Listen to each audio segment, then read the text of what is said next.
The notorious Rondell Fineman Rawlins led a gang of men with high-powered rifles through Track A, Lusignan, East Coast Demerara, 13 years ago and brutally shot 5 children who were sleeping in their beds, along with their parents and others. 11 persons died that day.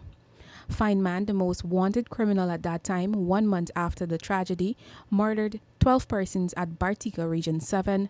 A couple of months after this, Fineman and 2 of his gang members were gunned down by police and soldiers. Those killed at Lusignan were 48-year-old Clarence Thomas, his 12-year-old daughter Vanessa Thomas, and his 11-year-old son Ron Thomas. 32-year-old Mohandai Gordat, her 2 sons, 10-year-old Sigopal Harilal and 4-year-old Sigobin Harilal. 52-year-old Danwaji Ramsingh and her adopted daughter, 11-year-old Rewati Ramsingh. 52-year-old Shalim Bashk, Sicharam Bruplal, 56, and 22-year-old Shazam Mohammed. The brutalities of that night will forever be etched into the memories of the families that lost loved ones. The Indian Action Committee on Tuesday hosted the annual Remembrance Day for the lives lost and was applauded for their continuous support to the grieving families. The event was attended by leaders from the Christian, Hindu, and Muslim communities who all prayed for the families and the community. Speaking at the event was Minister of Public Works Warren Edgell, who stated that the mass killing was not a crime of passion, but was premeditated, racially and politically motivated. In the wee hours of that morning, men clad themselves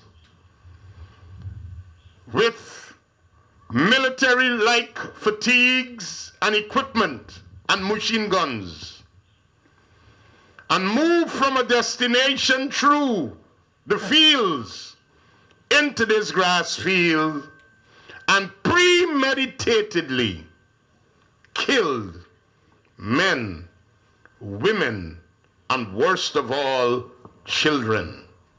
Member of Parliament for the opposition APNU-AFC coalition Ganesh Mahipal, during remarks, also urged political and religious leaders, civil society leaders, and community leaders to work together in bridging the gap with racism in Guyana.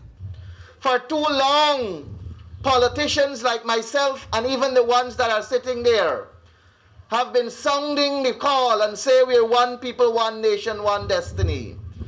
But it is now time for us to ensure that we prove to Guyana, we prove to the Caribbean, we prove to the Western Hemisphere, we prove to the world that indeed we are one people, one nation, one destiny.